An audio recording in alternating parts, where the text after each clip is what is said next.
Guys, સ્વાગત છે તમારું મારા નવા બ્લોગના અંદર। તો આજે આપણે એકવાર તો શ્રેયંશીના વડા કરીને છે, બીજી વાર આપણે ફરી વડા કરવાના પણ આ વખત વડા આપણે પાલનપુર કરવા જવાની તો એની બધી આપણે તૈયારીઓ પણ કરી લીધી છે। શ્રેયન પપ્પા પણ વહેલા ઘેર આવી જાય અને હવે આપણે નીકળવાનું થોડીક વારમાં રિક્ષા આવે ત્યાર સુધી। તો બ્લોગમાં તમે અમારી સાથે જોડાયેલા રહેજો। તો ગાઈસ જુઓ, આપણે વડો બનાવી દીધો છે ને એની બધી વસ્તુ પણ જે લઈ જવાની બધી મૂકી દીધી છે। પાણી લઈ લીધું અને જો तो गाइस ब्लॉग में તમે મારી સાથે જોડાયેલા રહેજો।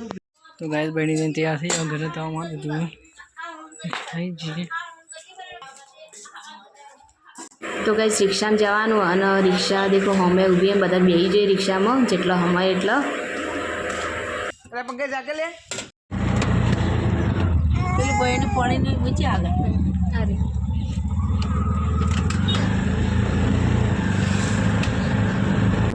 આ બેને તો જો બાલ્કનીમાં બેહાડી દીધા પાછળ।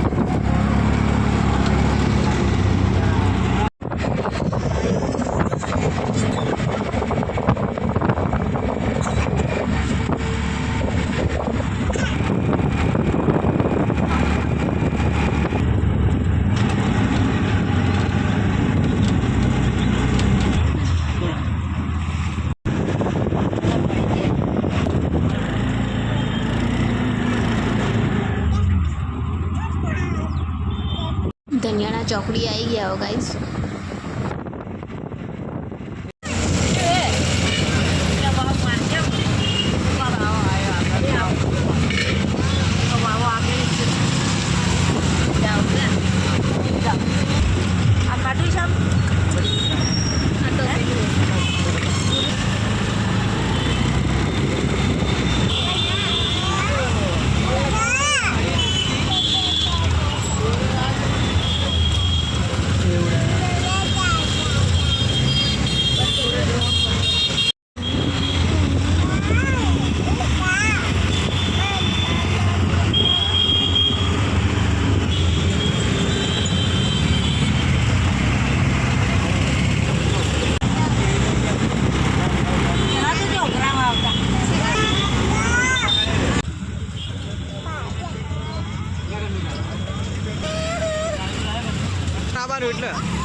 गाइस न्यू बस स्पॉट आई गया हो आपणे અને બસ વાયકણથી થોડું જ દૂર છે, વધારે દૂર નહીં, પછી બસ નજીક જ છો।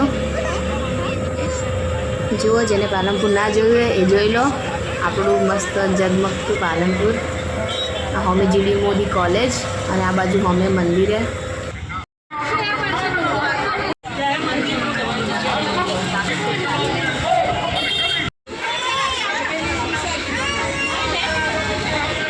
गाइस श्रेयना वड़ा थी गया हजू अमे प्रसादी लई और बार ऊभा हो वड़वाड़ा हनुमान कोई ना आया हो तो जरूर थी आवजो।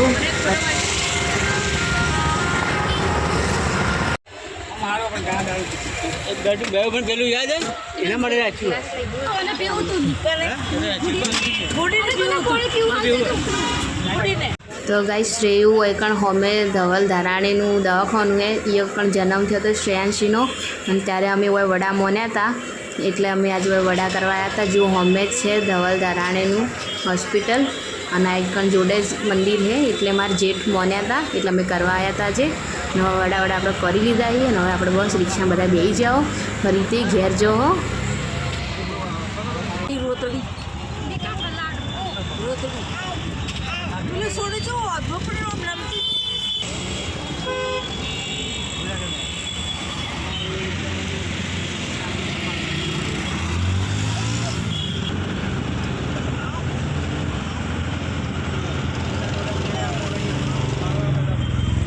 तो गाइस होली धूळेटी नजीक એટલે देखो बजार में रंग અને ધોણી બધું વેચાવાનું ચાલુ થઈ ગયું है।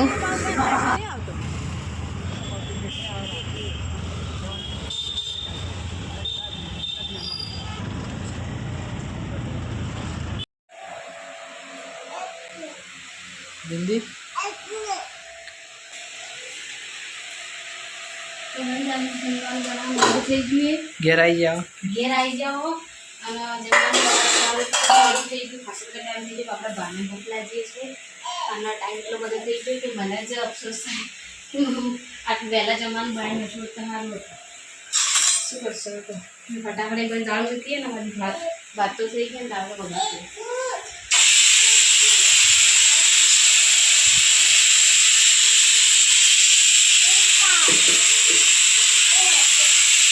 તો ગાઈઝ આજનો બ્લોગ અમે અહીં સમાપ્ત કરીએ છીએ. તો હવે ફરી મળીશું નવા બ્લોગ સાથે. ત્યાર સુધી જય માતાજી.